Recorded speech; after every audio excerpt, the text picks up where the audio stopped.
Միջազգային հարաբերություններում միջպետական հարաբերությունները հենց դրանից էլ կազմված են, երբ որ երկրները մյուս երկրների առաջ ձևակերպում են իրենց հետաքրքրող հարցերը։ Հիմա դուք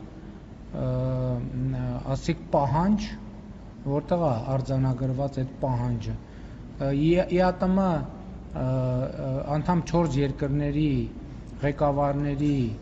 հայտարարության մեջ արձանագրված է, որ նրանք պաշտպանում են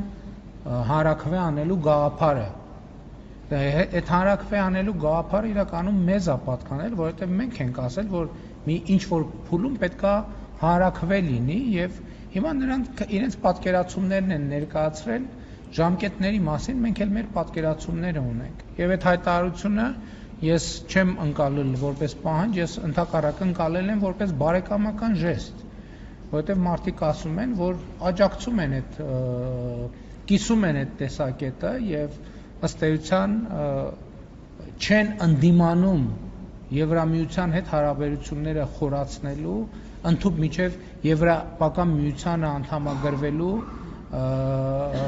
օրակարգ որդեգրելու Հայաստանի հնարավորությանը։ Նկատի ունեմ, գիտեք, ընդհանրապես եթե նկատել եք կամ պետք է նկատենք, միջազգային հարաբերությունները հենց դրանից են բաղկացած։ Պետությունները ուրիշ պետությունների առաջադրում են իրենց հետաքրքրող հարցերը։ Մի դեպքում դա մի կերպած ձևակերպում, երկրորդ դեպքում այլ կերպած ձևակերպում, երկրներն էլ այդ հարցերի վերաբերյալ ձևակերպում են իրենց պատասխանները եւ հավասարակշռման եւ հավասարակշռված եւ հավասարակշռման արտաքին քաղաքականությունն էլ այս դեպքում հենց դրանով էլ արտահայտվում է, որ մենք մի դեպքում Եվրասիական տնտեսական միության անդամ ենք, մենք մեր օրակարգում ունենք այդ երկրների հետ մեր հարաբերությունները զարգացնելու հարցը,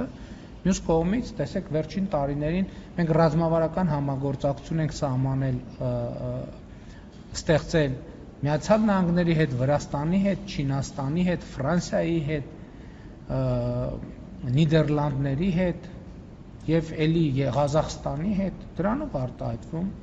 Նախկինում այսպիսի բան չկար։ Նախկինում մենք միայն մի ուղղությամբ ունենք ռազմավարական համագործակցություն։ Հիմա մենք բազմաթիվ ուղղություններով ունենք ռազմավարական համագործակցություն։